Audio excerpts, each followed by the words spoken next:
공부하자 힘내자 떡 시간 됐어 시작하자 떡 뽀로도르 끝났어 우리 시작 집중 떡 준비 완료 떡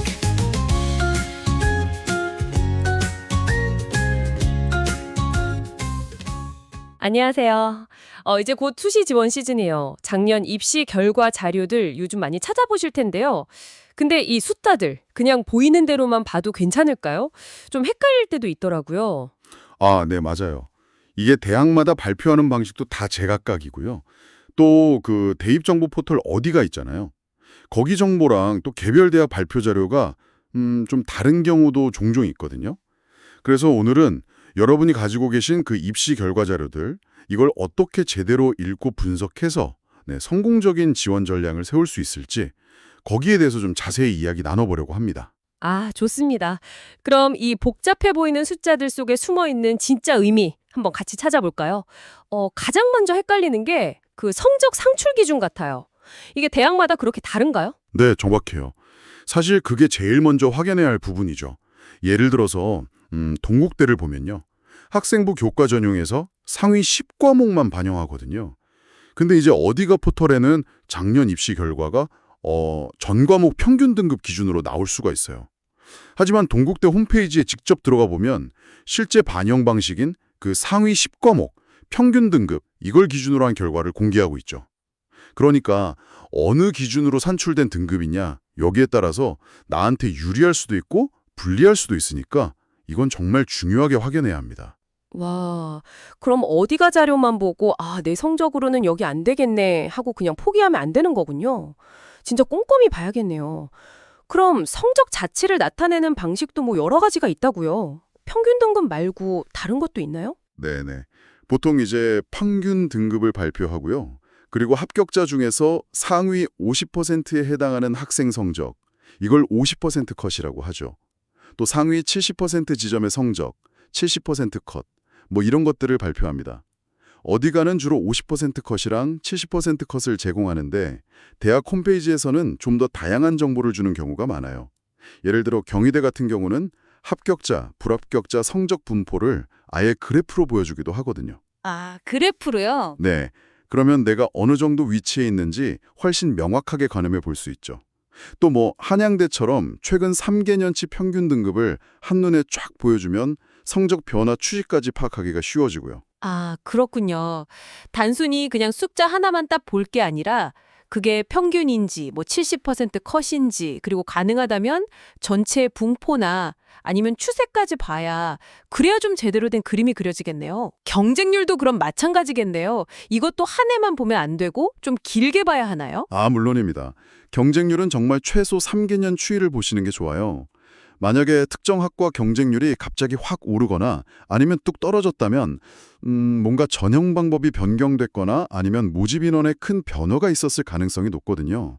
이런 배경 정보 없이 그냥 작년 경쟁률만 보고 올해를 예측하는 건 좀 위험할 수 있어요. 여기서 한 걸음 더 나아가서 실질 경쟁률이라는 것도 있다던데 이건 뭔가요? 좀 생소한데요? 네, 이거 아주 중요한 포인트입니다.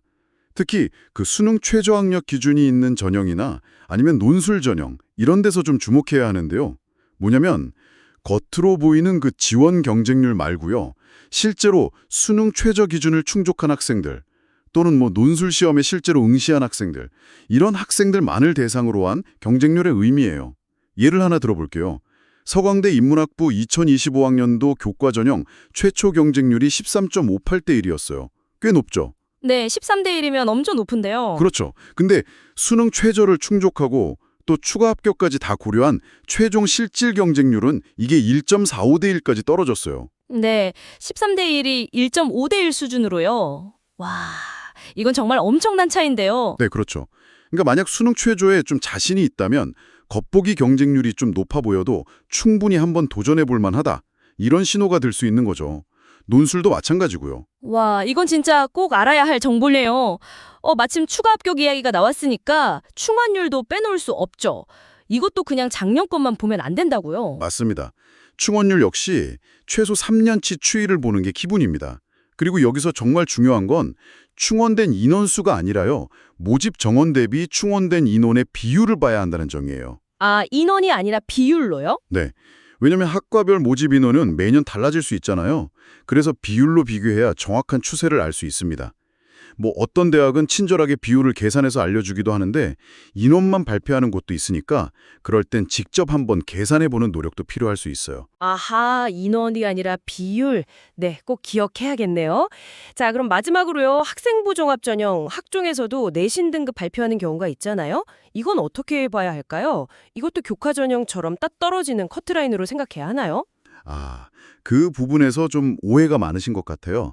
학생부 종합전형은 아시다시피 성적을 정량적으로 딱 평가하는 교과 전형이랑은 다르잖아요. 서류나 면접 같은 걸 통해서 정성적으로 평가하는 전형이죠. 따라서 여기서 발표되는 교과 등급은요.